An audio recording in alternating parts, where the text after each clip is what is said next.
Thank you, guys. Thank you for showing up. You guys ever see the movie Clerks? Where he's like, I'm not even supposed to be here today. So I just found out that I was speaking like 30 minutes ago. And as a side note, a little career advice for you. Good things happen when you say yes to scary stuff. That's been a big change, and that's ancillary to everything we're going to talk about today. But I will say that a lot of my career, I was the guy sitting in the back row, never spoke up in meetings and did that kind of things until I just started forcing myself to do scary stuff. And from that, my career really changed, right? The imposter syndrome started to go down. You're like, it's okay to be wrong, all those kind of great stuff. So, you know, if you get an opportunity to do something cool, you should say yes. Also, if you've never seen me talk before, we're going to go off on all these. So I have these slides. I've given this talk like 4 times this year. And as I've given this talk, it's highlighted the main ethos behind the idea is that once I started doing talks and putting out research and stuff like that, highly technical, malware analysis and threat hunting, I've done it all. But what I notice is a big problem in security is that we're not so good at talking about security to non-security folks. And for the first time ever, security actually has a seat at the table. And if we don't take advantage of this, we're probably not going to get it back, right? So this is crucially important for us now. Security's never been more important before, and we have an opportunity to make real change, right? The way that the threat landscape is going, cyberkinetic line is blurring more and more. So this is serious stuff. I don't want to talk about myself too much. There's my stuff. I've been doing like security R&D for a long time. And if you want to be influenced at a nauseating level, you can find me on socials there. Okay. I know I'm getting old when I had to switch from my Mean Girl memes to Taylor Swift memes, but I got a bit of a hot take that's going to set up everything that we're going to talk about today. First thing we need to do is that accept we have a problem. Now, I think this is the piece that may be some inflammatory, but it's fine, and I'll talk about why I believe it. Ransomware has done more for security than anyone at this conference, right? If you look at the spending and investment in security, you can see that it is a direct trajectory as ransomware happened. Now, those of us who have investigated ransomware attacks in the past, I've spent years in the trenches in IR, know that ransomware was successful because it was taking advantage of all of the problems that we've been talking about for 20 years. Local admin rights, open SMB, domain admins are allowed to log on to workstations, passwords and clear text, domain service accounts running on an endpoint. All of the stuff that we have been talking about for years, ransomware did it, and then ransomware got the investment, right? We have to take that one on the chin. The reason why people started, it's not that they didn't care, is that we didn't do a good enough job of effectively communicating and quantifying the risk to a threat. Ransomware did that, and we saw an immediate change, right? So we have to take that in there. It's not that they're dumb. It's not that they're stupid. It's just that when we go talk to them, we immediately want to get into the technical bits, and you might as well be speaking Klingon to them, and then they just don't care, and then you become a line item in the budget. Now, if you can effectively communicate, there's real risk involved, we can quantify that risk, and now we can actually work together with the business to make some real change. I've got to do my best to speak fast, because this talk was a lot longer than the beginning. So I'll do what I can. Here we go. Okay. Now that we know that we, or at least accept, that we have a bit of a problem conveying risk and conveying threats and how it aligns with the business, we also really need to think about how do we derive and design a detection strategy, an actual detection strategy. I think this, and I'm not dunking on MITRE at all. I think MITRE's great. Probably one of the most important security products of the last decade or so. But what we have here is that we start playing this MITRE attack bingo card, and I've seen it a billion times. They come in, you export your little CSV from the attacker matrix, and you start and you make it all green, guys. You make it green, right? We have detections for each one of the techniques, so that means we've solved it, right? And obviously, that means we haven't solved it. We also do this thing in security is that we buy a SIM or a log aggregator, and then the first thing we do is we throw all of our 4624s in there, right? We throw all of our authentication. First thing everyone does. Now, that costs a lot of money because there's a lot of authentications. And then if you go back to the threat landscape and you say, show me the malicious one, unless it's something real tight, where it's like RDP tunneling, where you can key off of a certain parameters, it's really hard, right? So now we have a low-value data source for a high cost. And that's how we don't, that's not a strategy, right? We just pick and choose stuff. We do the thing around there. Here's a fun fact for you guys. 2018 to 2021, I investigated about 250 ransomware cases across the globe. Different business verticals, different industries, didn't matter. In 92% of all those incidents, the ransomware operator could have been detected before they stole data or deployed ransomware in one single event log. One, that's it. System 7045, it's changed now. They're kind of moving away from this, but 70 new services installed, use it for lateral movement and privilege escalation. You could have done that $0 investment and stopped 92% of the ransomware cases that I got to see across the globe, right? So we need to start thinking about value in terms of the data that we're collecting to derive our detection strategy. So I have this little Venn diagram on there. So we're done playing MITRE attack bingo. I'll show you how we can still use MITRE because it's great for security people, great for context, great for mapping things. But I'll show you how we should, in my opinion. The other thing about this is I've messed up more than probably anyone in this room. So I'm always going to be cautiously optimistic that I'm right, but I'll never say that I'm absolutely right because that's one of the pillars of effective communication, right? You ever try to change someone's mind? I go to the gym with this girl who doesn't believe that we landed on the moon. And I don't want to get into the argument right now. But one of the things that I've had, why we talk so well, is because I don't try to change her mind. You can't change someone else's mind. All you can do is communicate with them and hope that they change their own mind, right? That's effective communication. That's how we communicate to actually make change. I'm going to show you how we can kind of do this in security, hopefully, if I stop rambling. So on this Venn diagram here, this is the beginning of what a detection strategy actually looks like. Because we need to actually take in what we care about in terms of the threats that are out there. And then we need to align it with a likelihood scoring, which would be exposure. You can call it whatever you want. But how likely is it going to happen? What needs to happen for that threat to be successful? We can kind of measure that, you know.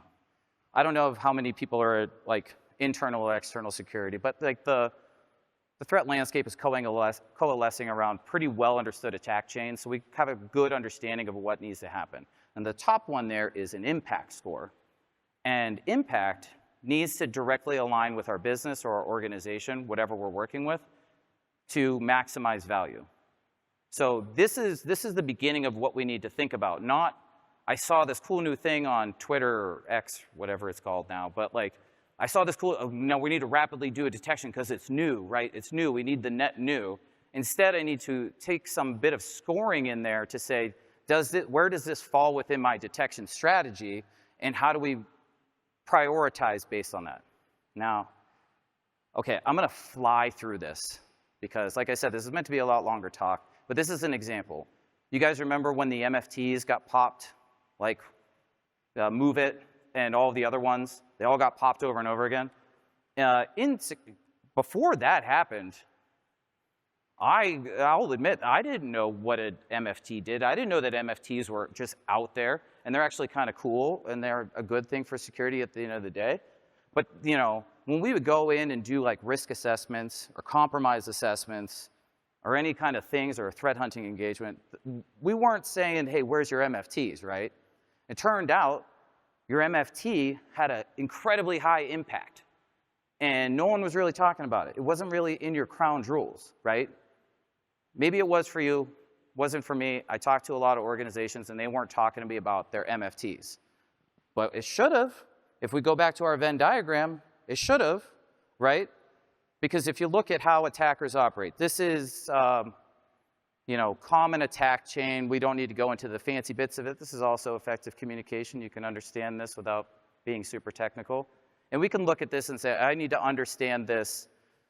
Their goals and the objectives should be driving what we're worried about, right? Now, if you look at an MFT, you say that, okay, if those are our goals and the objectives, if our goal is to make money, our objective is to do that either through stealing data or deploying ransomware, well, I can go to an MFT and I can immediately steal data. So, that's an immediate bypass. I don't have to do all the other crap, right? So this fits nice in line with an attacker operation. This satisfies an objective that they can then use to get their goal. So, great. The other thing about MFTs is, we already talked about that. Sorry, guys. Yep, impact. Now, you can look at the data that is in MFTs. They're designed to process sensitive data. If any of you guys were around doing security in the early 2000s or the 90s, we used to just yeet these like FTP servers out there and connect them to stuff, right? You'd have like 35 of them just hanging out on the edge, and you'd be like, oh, I'm transferring purchase orders to like Bob's whatever shipping.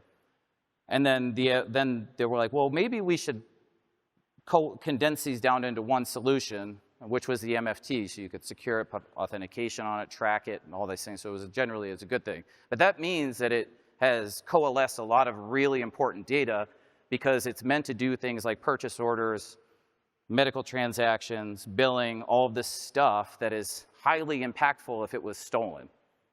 And then the final thing is because it's meant to be third party, it's exposed. They hang out on the internet most often. If you guys go to Shodan or something like that and just look to see how many MFTs are hanging out there, it's a lot because it's designed to be out there. That's the whole point of it. So if you take that back into consideration, I think I accidentally deleted a slide, but I'll talk you through it anyways. So if you take that, right, impact, exposure, attacker operations, and you measure how a system or service aligns with the goals and the objectives of the attacker based on an impact score, you can actually make like a quadrant and say, MFT is a high impact event that accomplishes all their goals and the objectives, right? A domain controller, high impact, not all the objectives, but it gets pretty darn close. You can deploy ransomware from there, right? So I could use that. Email gateway, web server, VPN server, all can align with a goal and objective, and then you can do an impact score on that based on the exposure, which is the likelihood, and you can actually start prioritizing our threats. And that begins your detection strategy, right? Because now you actually have a rubric in which you can now take in to say, like, what am I doing at my organization? What's most important to my organization? So if I run a web front store, then that web front is the most important thing for me. That's a mission critical thing, and whatever people, processes, and technology support that web front have a higher impact score, and I need to know how exposed they are, right? And that's how we would do it. We wouldn't just say, I found this new thing on Twitter. That's not a strategy. Like, it ain't gonna work. It's not working, right? The other thing, again, the other thing we can take from this is that cybercrime is doubled in the last year and how much money it's generating. So it's working, right? It's working better than it ever did before. So we have to change something that we're doing. And it's not the money that we're spending, because we have the data that shows we're spending more money on security than ever before. And if we don't drop that number, if we can't get that number down in terms of like how many successful attacks there are, then the money is going to go away, right? I have talked to CISOs and CEOs of companies in different countries, And they have said ransomware is a cost of doing business because the security team costs twice as much as a ransomware event does, right? You do not want to get into a financial discussion in terms of you're saying that I need to spend $30 million to secure this, or I can pay $2 million a year. I'm taking the $2 million a year every year, right?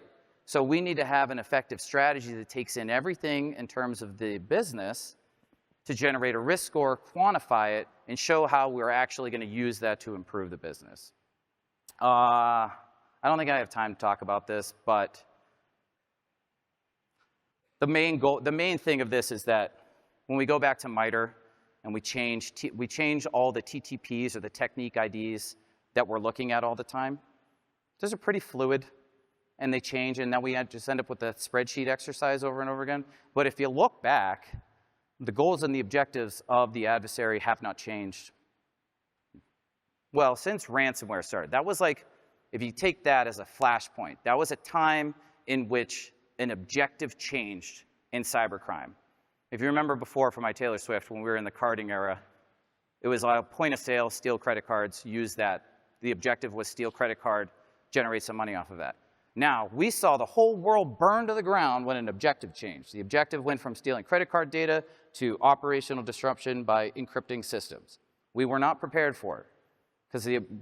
So we need to I'm not saying don't worry about it, but the goals and the objectives of the adversary should be our guiding lights, should be driving our security strategy over. So you got to pay attention when something like that happens, right? So when the objectives change, then we need to change.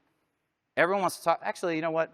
Most people haven't been talking about AI for the last couple of years. Everyone's been talking about kernel drivers, but for the past year, everyone's been talking about AI. How attackers are going to use AI. I'm going to run out of time. I know I'm going to do this. Okay, how are attackers going to use AI? You know, media asked me about this. Executives ask me, how are they using it? How are they using it and everything? What is the first thing everyone says? You guys know this. Well, how are attackers first going to leverage AI for their attacks? Phishing. Okay. Totally agree. Actually, it's proven. Totally agree. Now, let me turn that question on you. Let's say that they come up with the best AI that writes the best phishing ever. Does it change their goal and the objective? Doesn't, right? So we don't need to change our strategy. We need to change the scale. Perhaps we're operating in a new element of scale. But I hate to break it to you guys, phishing has been going through the roof for 20 years. You can buy a business email compromise platform right now. You do it, it sends the emails, does the MFA bypass. It's so cool. It spins up the infrastructure for you. You buy it like in a marketplace. So we're already in the element of scale. But it doesn't mean if they use AI to do phishing, that doesn't change our strategy because their goals and the objectives haven't changed, right? So we don't need to panic. You guys see now? When you have a strategy that's rooted in something and the business leaders come and they're like, what are we doing about AI? You actually have a talking point. And it's like, this is what we rooted in our strategy, and then they feel good about it. And then we're okay. And we don't ask for money. Because when we want to ask for money, we want to say, oh, the objectives have changed. We need to ask for money. And then they're on board. Okay, so that's what that slide was about, which was unfortunate. I couldn't show you some of the cool stuff from all the different mass exploitation events, but I'll do this some other time. Okay. Let's start with, now that we know that we have a problem, now we talked about a detection strategy, how do we do the effective communication piece? I have sat in so many meetings with security people, and they go brief the board of directors or the CEO or whatever, and they talk about the threat landscape, and they throw up, what do they throw up, guys? They throw up MITRE attack technique IDs. They don't give a crap about MITRE attack. They're going to glaze over. You've lost them. If you don't get your message, here's another tip that I've messed up. So I know that this is wrong. If you don't get the attention of a business leader in 2 minutes, you've lost them for the whole meeting. They're done. They're already checking their emails. They've moved on. So you have 2 minutes usually. 2 minutes to get your point across to engage them in a conversation. If you start by talking about the technical bits, it's gone. Missed it. You got to wait till next month, right? This right here largely is the threat landscape. largely. Not everything, depends on who you are. But everyone is a target of this. You know, that's what ransomware did for us as well, before carding era. Nice, sweet Taylor Swift. You had to be a very specific kind of target, and most of us were able to fly under the radar. It's like, no one's going to come after us. We don't do a lot of credit card stuff. Ransomware, that target aperture expanded to include everyone. So I don't care if you do super secret government stuff, you're still a potential target for ransomware because they'll extort anyone. That's an extortion game. They don't care. So this is a large part of the threat landscape. One slide doesn't get into technical bits at all, right? This is the threat landscape. You go down, BEC, ransomware, data theft, cryptojacking, all the heavy hitters for the past few years, right? Goals and the objectives to drive our security strategy, well thought out, easy to understand, one slide, everyone sort of gets it. Now, you guys recognize those little taglines on the side? You guys ever seen those before? In college or anything? Or maybe I'm so old that there's a new framework out there. This is called the Gauss model. I promise you, every business leader that you talk to knows the Gauss model.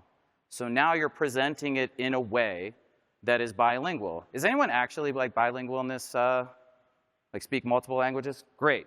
Okay, you guys can vouch for me. Say I'm not full of crap. If you're standing between two people that speak the languages that you speak, one half doesn't speak the other language, it is your responsibility as the bilingual person in the room to ensure that that conversation is successful, correct? You've also become the most important person in that conversation, correct? Thank you for coming to my TED Talk. That's the whole thing, guys, is like if you do this, and this is for your personal success as well. If you can figure out how to do this, you become the most important person in security for the success of the company, because you are able to effectively communicate across both worlds and get the points across, and now you are a valued member to everyone. So promotions, raise, parties, all this kind of stuff can come with it. But the stuff that actually matters, which is making sure that the world doesn't burn to the ground, can be done with a simple conversation like this. It's a 5-minute conversation, brief them about what's going on in the world, what's really changed. Well, nothing's really changed, boss. Goals and the objectives have stayed the same. However, there's this new telemetry source we think that we should invest in because we think it's highly valuable, because the likelihood of a false positive is really incredibly low. Cool. Easy line item. Sold. Okay. I'm skipping through a lot of this. Okay. Sick. Okay, so here we'll talk about from the other point of view, business side. The colors do line up with the goals, objectives, strategies, and tactics. Also, pro tip, align your colors to what you're talking about and use the same ones over and over and over again. So if your tactics are always in gray, visually you see it, you kind of understand it. Less words, colors are great. Business leaders love colors. This is a Gauss model for a real estate company that I, aka ChatGPT, came up with about how they're going to break into the market. And there's a few things in there from a security point of view that you can pick out on. Now, most often, if we're being honest with ourselves, we would see stuff like we're going to do transactions over email, we're going to do web front, we're going to do mobile apps. There's some AI stuff in there probably that that ChatGPT, me put it in there. The first thing, if we're being honest, if we're not thinking about being effective communicators, we're going to say, no, we're not doing that. Security says no. Has security saying no ever stopped a company from doing what it wants to do to make money? No, because their goal is to make money. Their goal is to make money, and if you keep on saying, no, you're not going to do it, you're not going to get a seat at the table, right? You say, well, I tried. I told them this was dumb. They're noobs. I'm out. And then you're done with it. That's not effective communication. If you look in here, though, one of the objectives in there is build trust with potential buyers. By being transparent and securing all this stuff, right? That is something that the company has identified as an objective that they think is going to separate them in the market. And you say, okay, boss, this is what we want to do. If we're going to do this, then we need to implement X, Y, and Z controls, and this aligns exactly with one of your objectives to separate us in a market. And now you can use our security implementation as a way to sell people on it, right? We've done what we're supposed to do to secure this web application, this cloud-based application that we have to do over email. We have to do some stuff over email. Not everyone's going to have it. That's just we bought a house that it just kind of works. Stuff goes over email. We're going to do whatever we need to do. So let me highlight some areas in which I can say that we can use security as a value add and a market separator. Not only are we doing the thing, but we're doing it, selling them as something that they can highlight as a way to make money or to make it less expensive, right? How do I make sure I do this in the most cost-effective manner that's secure? Well, we can talk about doing things so we're limiting our exposure. Whether or not, hey, it's AWS. Well, what if we did this in Kubernetes, right? What if we use microservices instead, right? We can limit our attack surface and reduce our overhead instead of just doing everything in EC2. Well, that's a great idea, security guy. I'm going to make sure I bring you to my next meeting so that I can get your input, because now I can see how we're not only saving money, but we can use security as a market separator for us. This is a very high-level example. But I know, because I did it too, sitting in a meeting and you say, no, we're not doing it. That happens so often. I know it's true. Don't try to lie to me. But there's a different way to do that, right? If you work in internal security, the goal of the company is always going to come first. You got to figure out a way to align security that aligns with the goals and the objectives of the company so that you're successful. And I don't even know, like oftentimes, and especially during incidents and stuff like that, when you're talking to the security teams and you ask them, hey, have we done any sort of mission mapping? What is minimal viable company, right? We use the ransomware event again and be like, okay, we're going to prioritize this incident in terms of what we need to investigate first because we got to move into containment, remediation, and everything, and recovery. What do we got to recover first? Security people say, let's recover the security shit first. But what's the minimal viable company? That has to align with the goals and the objectives. So if you can't honestly take it in your own and think about your company and say, how do I map this out in terms of the mission of my organization? How does this align with the goals and the objectives of the company? Do some homework, because if you work in internal security, that is the thing that is going to make your career go through. What I want to see in the market is that we've all been talking about there's not enough people in security. No one has enough help. You go to an internal security team, they're like, I don't have any time. I'm looking at crappy alerts or sitting in meetings, 70% of my day. Because I think that there's a better way to do this, and we can do this through effectively communicating. How do we build a security strategy, a detection and response strategy for an organization? Internal security people, I want to see them be at the same company for 20 years. Because you can bring people in from the outside that can tell you, hey, this is the threat landscape. This is the data that, this is what adversaries are doing on a day-to-day basis. Here's some good detections to get started with. This is the stuff you should be prioritizing. Hey, you know what? Let's scan it for you. Let's triage those alerts for you. But there's no one, you can't bring anyone from and I don't care who it is. If a vendor comes to you and says that they can tell you more about your internal security, like that's a red flag. Internal security people, your specialty is knowing how your networks and your systems operate. It's not meant to be like, I need to be an expert in Azure and AWS and all these different tools and stuff like that, because you can find people to do that.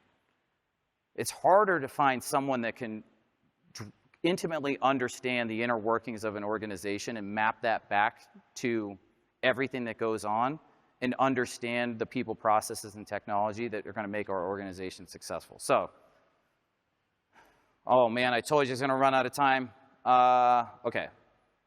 Oh, here's the quad chart that I was talking about.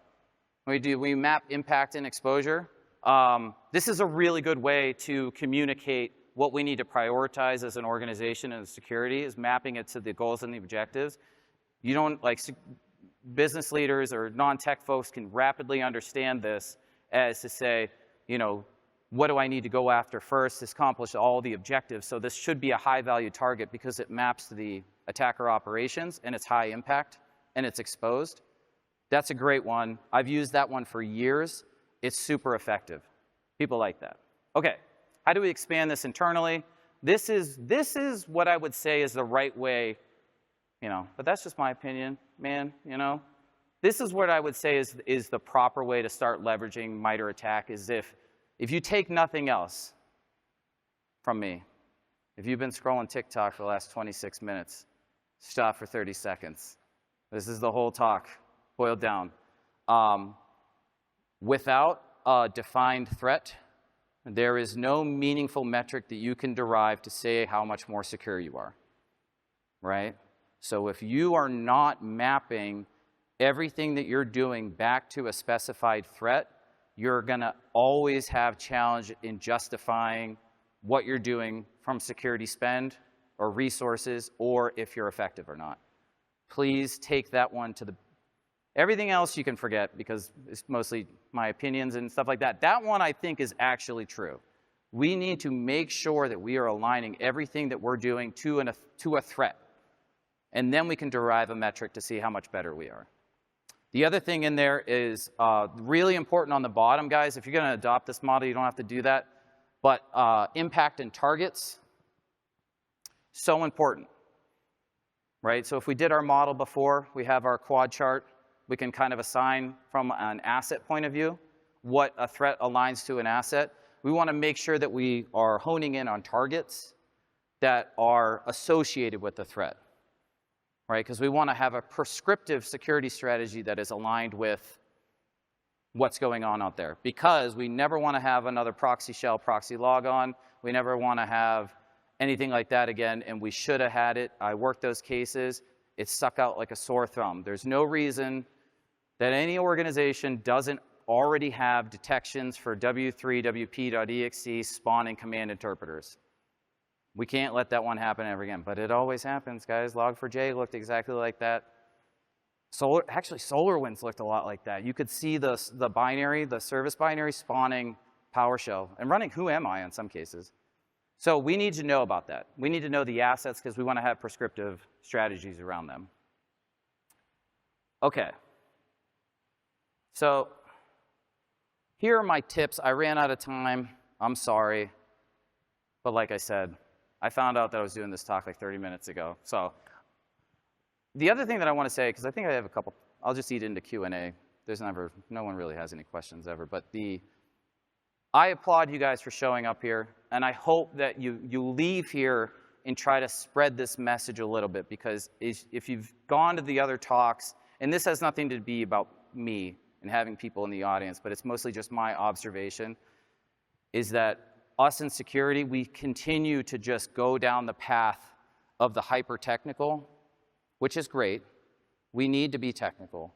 But we're missing the mark because we're unbalanced in our skill set. We haven't figured out how to do the hyper-technical while also operating in the business world, because we have a seat at the big kid table now, and we need to keep it there, and we're not going to be able to keep it unless we work on these other skills that are outside of the technical realm, right? And so I'm charging down this path, and I'm going to keep on doing this talk until we can grow this a little bit more. But I hope that you got a few thoughts out of this about things that you could take back and practice on this, or at least talk to other people in security about why this is important. Because I keep on seeing the same mistakes over and over and over again, and I don't want another ransomware boom. Like, I don't want to do that ever again. So, and the only way we're going to do that is if we fix that initial problem, that initial slide when we don't want to have the threat actors teaching on the business a lesson. All right, that's all I got for you. Thank you so much.